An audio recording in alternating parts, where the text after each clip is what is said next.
Assalamu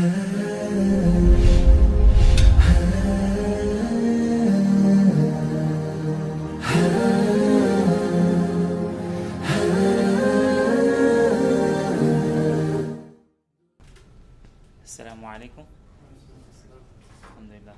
Salatu wassalamu ala Rasulullah sallallahu alaihi wasallam. So welcome to the Stories of the Prophet series. It's a new series that we're starting inshallah today. And it's a cooperation between Peace Missions Canada and the MSA Concordia. And my name is Musafir Alam. So I'll be giving you a little bit of the introduction to the program inshallah. As you can see, it's the stories of the prophets, and we all know, the questions are what, why, who, or how. So we're just going to start with that, what. So if you go to the next slide, it's not like the regular stories of the prophets. We want to go into the in-depth study of the life of the prophets beyond the regular stories. Often, obviously, we know the stories of the prophets, right? We have heard from our parents, we have heard from our imams, or maybe we've attended some, lectures. But in this case, what we're trying to do is that going beyond the stories with the reference from the Quran and Hadith pertaining each prophet. You see, the next, the reason why we're doing this, inshallah. So the next slide is, as you can see, the why. So obviously each prophet story is unique, right? They're not the same. Of course, they are all prophets from Allah subhanahu wa ta'ala. They came to guide the mankind towards Allah, towards the right path. But each prophet, their stories are definitely unique in many ways. And each prophet had a message from Allah subhanahu wa ta'ala. So that's something we're going to look into, how the stories are unique. How and what are the messages from Allah subhanahu wa ta'ala for each prophet, and the life lessons. Of course, the prophets, every prophet went to different situation, different struggles and sacrifices, right?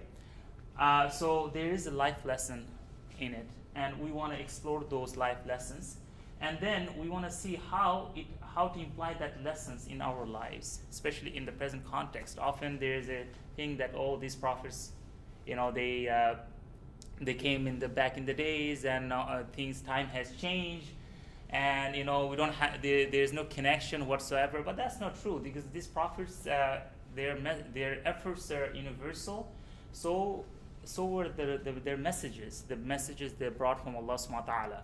So definitely the implications of these messages and these lessons are there even today, and we should be. They're not just the stories, but actually they're our examples to follow and to implement those stories and lessons into our lives. We wanted to introduce the speakers, inshallah, and this is something important, because I think that way we will have an understanding that who the speakers are and where they're coming from. Obviously, it's a new program that we're starting, and you may or may not know these speakers, but it's a good thing to introduce them as well at the same time. We have Sheikh Adil Ahmad, who is also, first of all, he wanted me to put only the coffee picture because he's a coffee lover. But so I put it there on the top. So he's a coffee lover. He, without coffee, he can't function properly, I guess. So, he's an engineer as well. So anybody engineering students here, how much coffee is important for you, right? So it goes hands side by side with the engineering and coffee. So yes, so he's a graduate from McGill in engineering, computer engineering.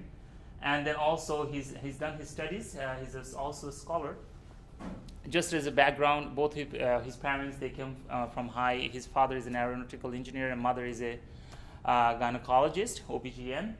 And obviously, so the traditional studies took priorities in his family. But then, of course, there's this love to learn Deen and to study Deen. So alhamdulillah, after finishing his graduation, his studies in engineering, he continued working, even today he's working. He has his own company in software development, and consulting. At the same time, he went to study Islamic studies. He studied under Sheikh Asim Rashid in Vancouver. Actually, he started here back in the days in 2003, and then went on studying in Vancouver, and then finally he finished in UK, Darul Uloom Bury in UK. And presently he's working, he has his own company, he's in engineering, in the software development, as well as he's the president and imam of Alayhi Salam Mosque in Pierrefonds, whereas also he's teaching Islamic studies in the evenings and weekends. So that's the first speaker, who will be giving us a little intro to the program today and making of Adam alayhi salam. So that will be the little intro that we'll have today, inshallah. The following sheikh is Sheikh Imran Sharif, who was also born and raised in Montreal. So we have a lot of, this is something we're trying to do, that we're trying to bring back our scholars who were born and raised in Montreal and who grew up here, who knows the lay of the land, and so that we can connect in that way. So alhamdulillah, Sheikh Imran is someone who was born and raised, graduated from Dewsbury. He went to study in Toronto, finally in UK again, Dewsbury. And he finished there. Between 2004 and 10, he was in the US. So for 6 years, we didn't get his services. And he was the director of, religious studies and youth affairs in Massachusetts and Connecticut in the States. And then finally, inshallah, 2010, he came back, and he is the imam, presently the imam of Madani Masjid, where he is the principal of An-Nur Academy. And as you know, the An-Nur Academy in Madani Masjid has the largest students in terms of the evening programs. There's about 600 students attending 5 days a week in Madani Masjid, alhamdulillah, learning all the Quran and Diniyat and mashallah. So it's a great program, and it's the largest in Montreal.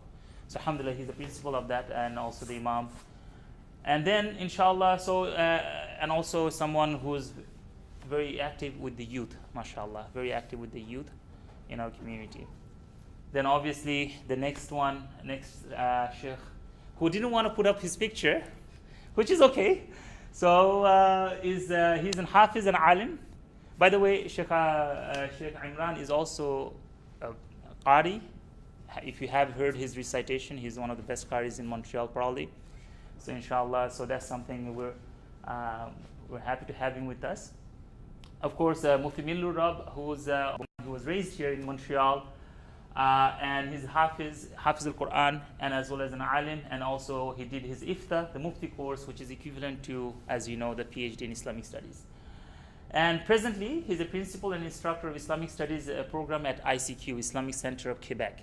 And also there is about roughly 300 students, if I'm not mistaken. 100 on a weekdays and weekends. So there's students, and he's taking care of those students program, as well as he's one of your own. He's studying sociology in Concordia University. So right here, and inshallah, and he's also an avid hockey player. He plays hockey every week. That's his regular thing. So these are the speakers. So now, inshallah, I will pass it to Sheikh Adil, who's going to give us the intro of this, the first, which is making of Adam alayhi salam. And obviously, as you know, Adam alayhi salam is a vast topic. He's the first prophet and first man on earth. But inshallah, depending on the situation. But today, hopefully, we'll be able to cover the main, why he was created and what's the aspirations and whatnot. So I'll let Sheikh Adil explain the details. Alhamdulillah, we praise Allah that He has given us the opportunity to listen to these lives, the lives of the Prophets Alayhi Salam. These are the blessed people, those chosen people by Allah. Allah has chosen them to deliver His message and to guide people to that path which Allah is pleased with. So it is our honor that we get to talk about them and we get to learn from their lives. Before we get started on the life of Adam alayhi salam, there's just one topic I wanted to bring up, the need for wahi, the need for revelation. There are certain things that a person through his senses, he is able to perceive. He can touch something, he can feel something, he can taste these nice chips that our friend James Bond brought for us. And all these senses, he's able to gain some amount of knowledge, some amount of information. Then past his senses, there's the next level which he is not able to get just merely by his senses. But then he has to use his intellect, he has to use his logic. For example, someone sees smoke in the background. He just sees smoke in the horizon. He does not see a fire.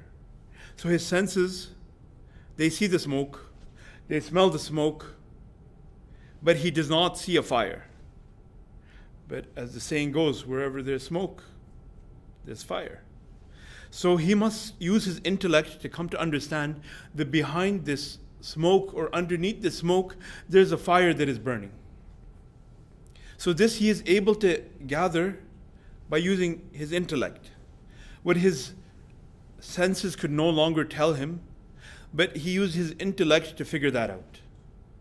Now even this has its limits.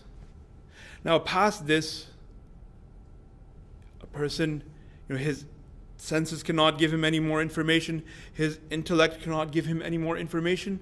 What is he left with? Now he is left to fall back onto wahi.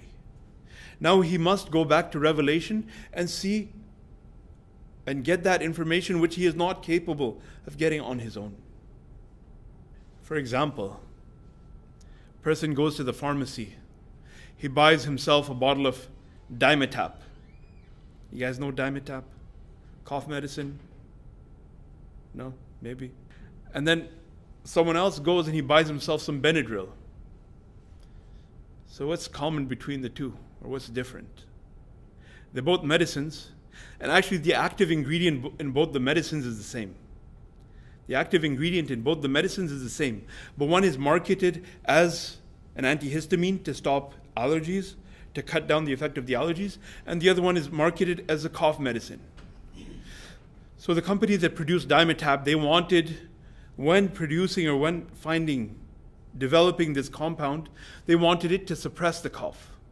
The purpose of their investment in this chemical was to suppress the cough. And the company that markets it, Benadryl, is the same compound, but they had intended to use it to suppress the allergic reactions. So what is this medicine to be used for?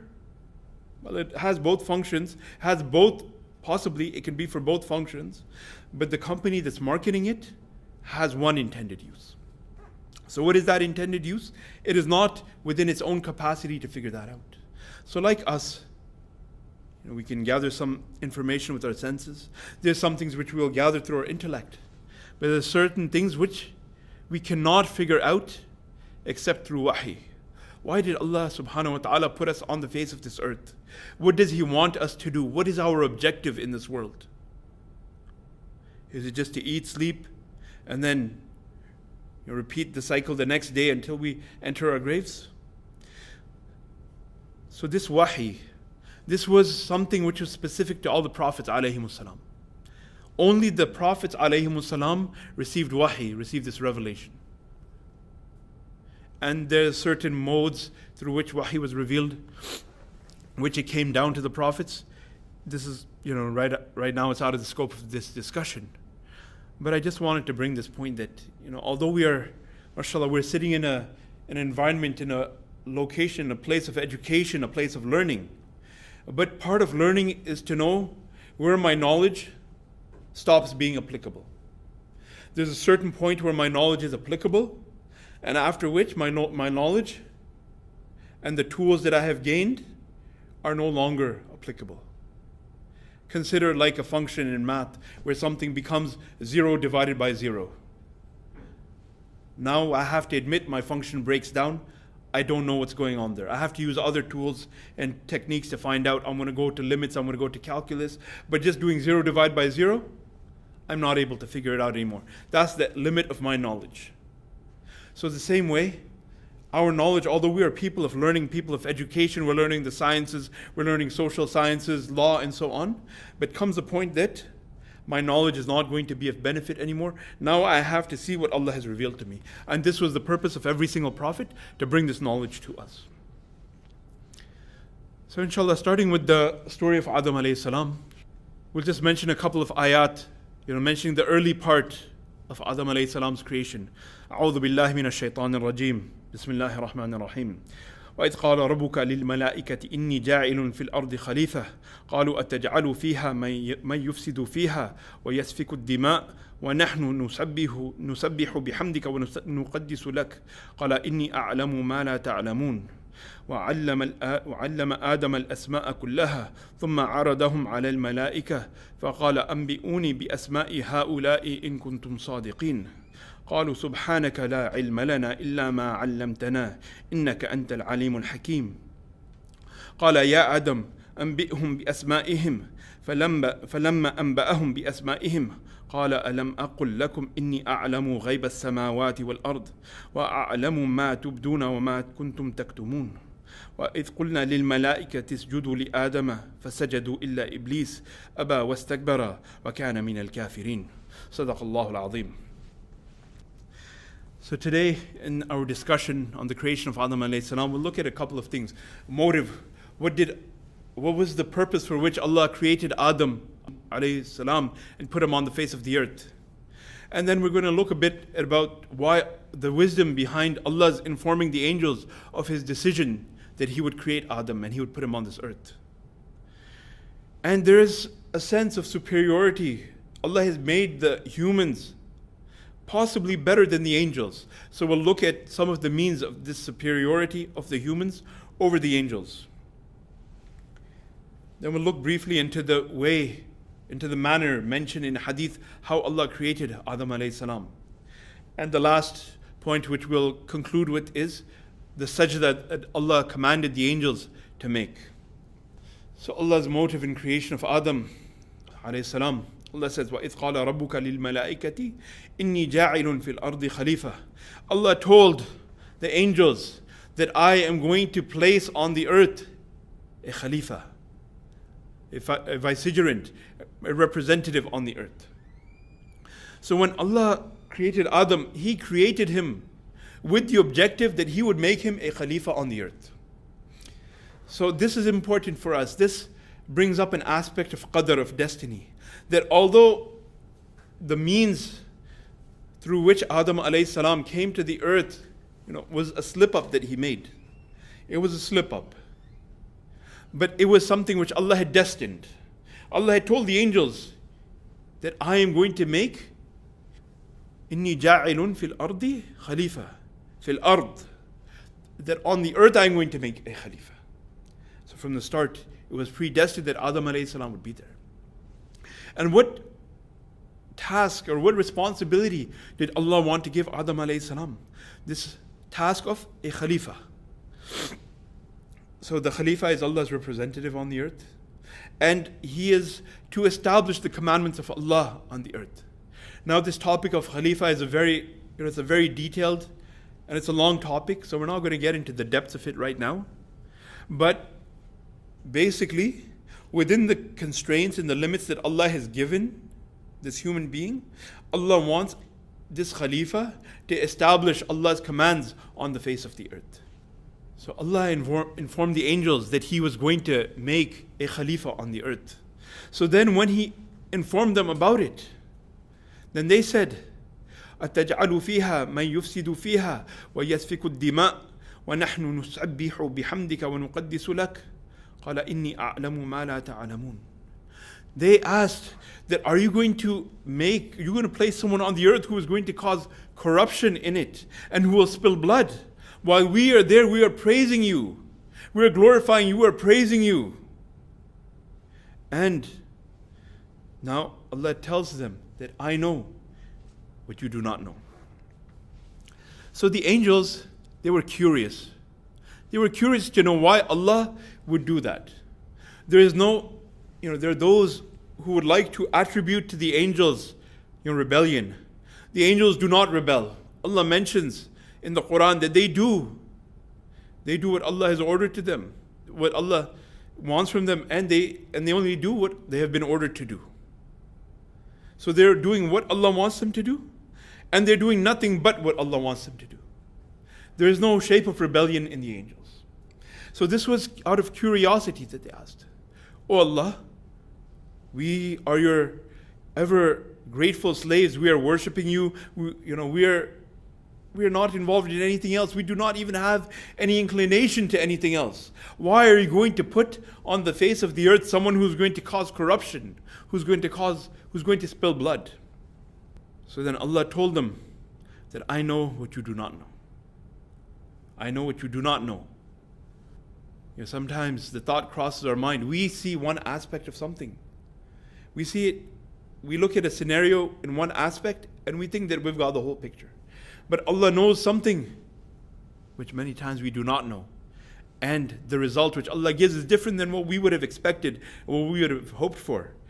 But this happens because Allah's knowledge is complete and our knowledge is deficient. So out of the asbab for the superiority of humans over angels, these ayat which I already read, where Allah taught Adam Alayhi Salam the names of everything. Now the Mufassirin, while explaining this, they mention not just the names of objects, the names of objects as well, their properties, and then the names and the feelings that a person also possesses.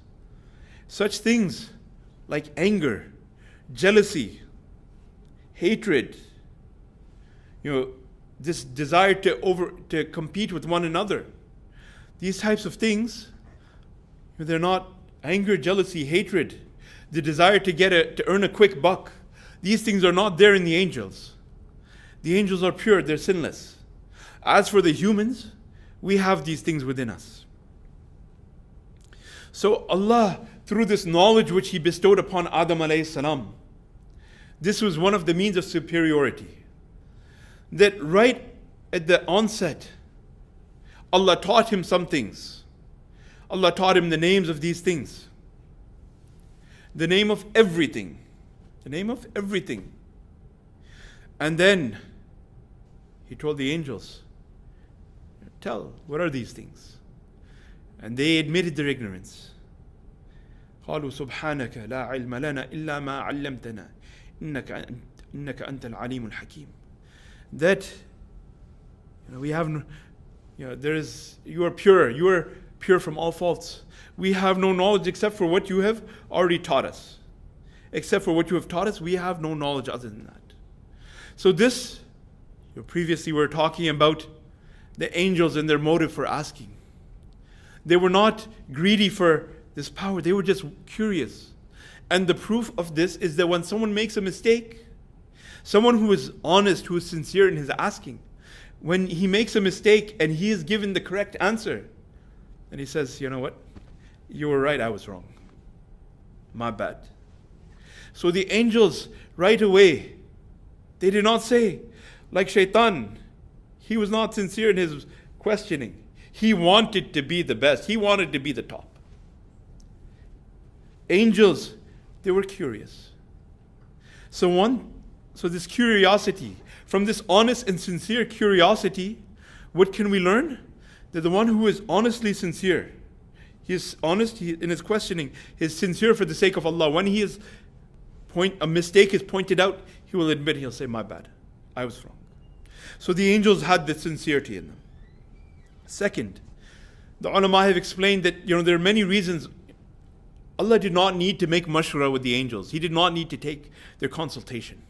Consultation is made with either a superior, you want to do some advising, you want someone to give you some guidelines that, look, I'm planning to do this and this, I'm planning to become, I want to make the next medical technology, what should I study? So you go to your academic advisor, this person is like a superior. They guide you, okay, if you want to do, you have to take such and such courses. You make mashwara with someone who is a superior.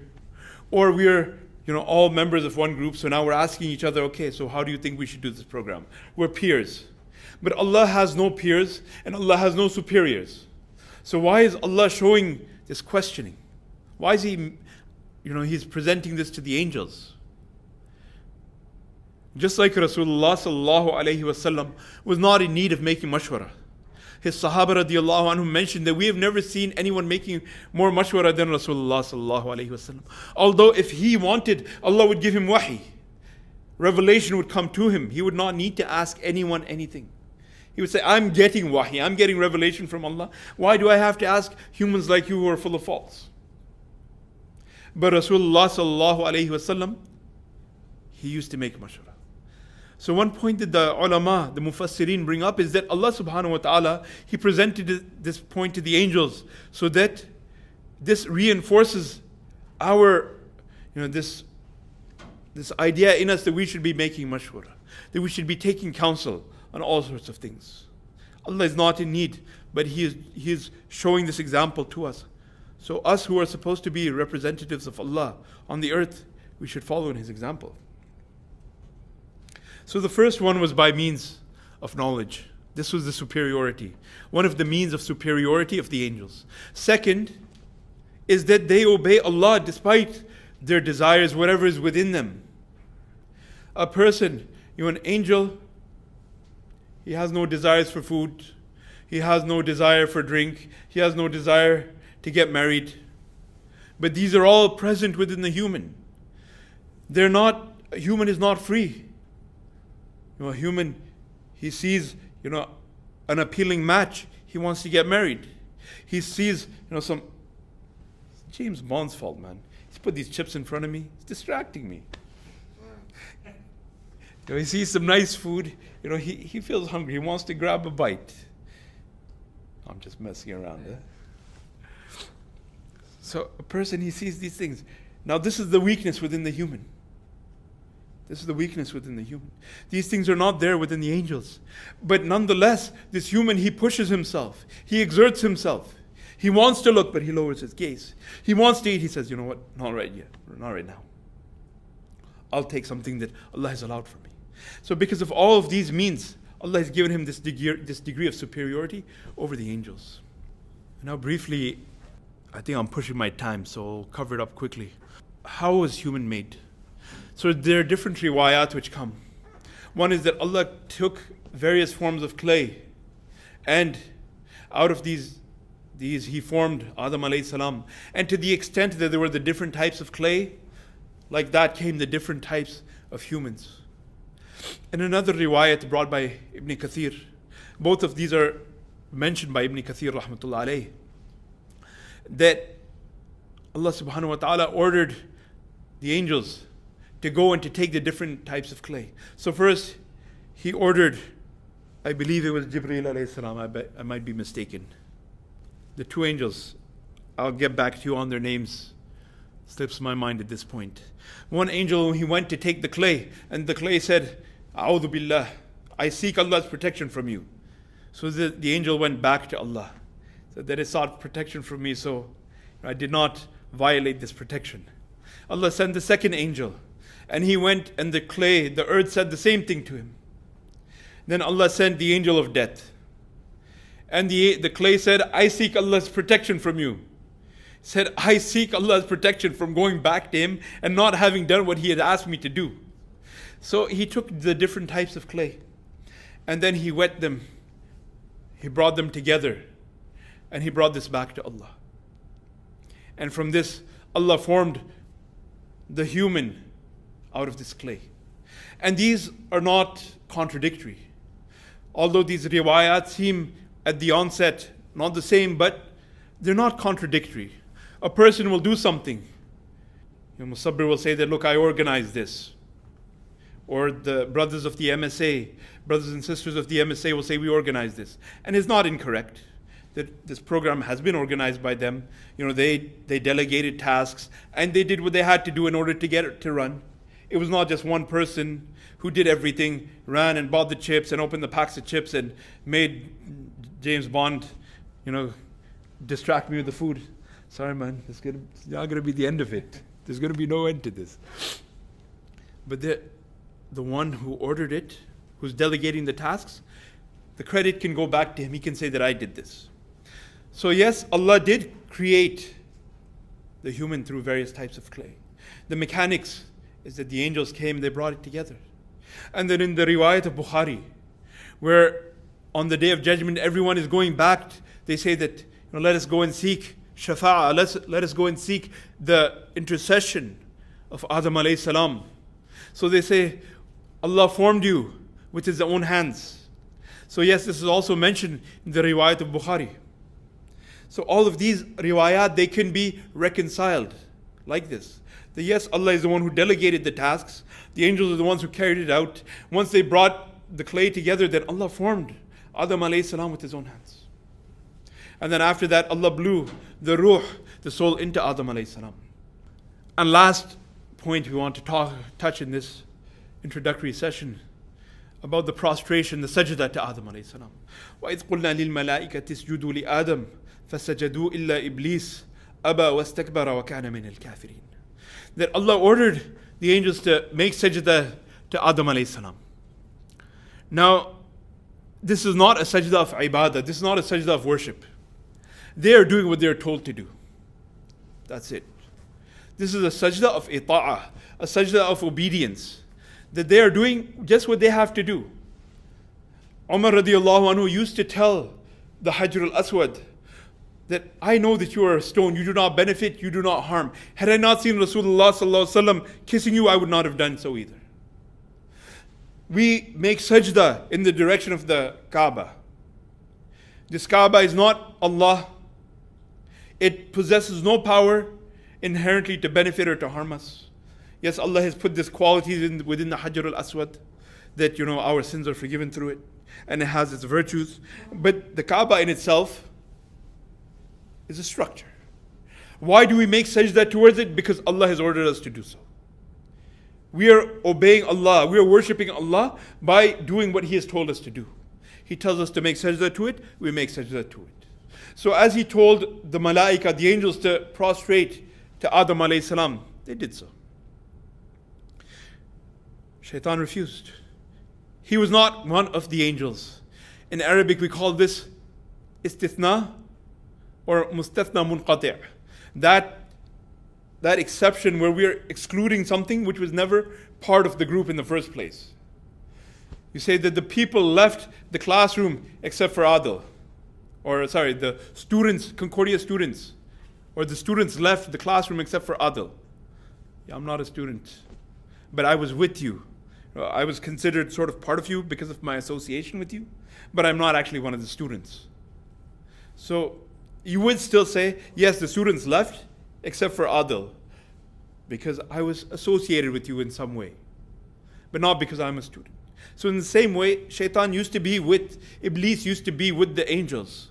So when he refused to make sajda, Allah is expressing this. فَسَجَدُوا إِلَّا إِبْلِيسَ. And this is why it is mansub, it has a fatha on it, because it is munqati'. Now, what renders a person a kafir? Last point. Shaitan refused. He did not do it. If a person, he merely misses salat, does he become a kafir? No. He might have been lazy, but he says, I should have done it. It was my mistake. Either he's busy. It's a sin. It's a major sin. Don't get me wrong. I'm not saying that, hey, let's start missing salat. It's a major sin to miss salat, to pray it past its time. We should do whatever we can to pray within its time. But it will not render a person a kafir if he says that, for some reason he was not able to do it. He was not able to get out of the exam fast enough or whatever the case might be. But Shaitan, on the other hand, he refused. Knowingly, he denied the importance of it. And as we'll see later on, خَلَقْتَنِي مِن نَارٍ وَخَلَقْتَهُ مِن طِينٍ. You created me from fire. أَنَا خَيْرٌ مِّنْ. I'm better than him. He's questioning Allah's wisdom. Why are you telling me to do that? It's not right. I'm better than him. You created me from fire. You created him from clay. I'm better. So he's denying. He's refusing to do it. Whereas someone who might slip their mind out of laziness, they might not do it. Yes, they have committed a major sin, but it's not brought them into kufr. Whereas Shaitan, he outright refused. No, I'm not going to do this. Why do I have to do this? This brought him into kufr. So although he recognized Allah, but كَانَ مِنَ الْكَافِرِينَ. This took him out of the fold of Islam. It brought him into kufr because he outright denied to obey the commandments of Allah. So this concludes our introductory session. And forgive me, I had many ideas in my head, time was limited, and I wasn't sure how I was going to put them together. And I was hoping to bring some more references for you guys, but inshallah, next time around, we will do that in a bit more detail.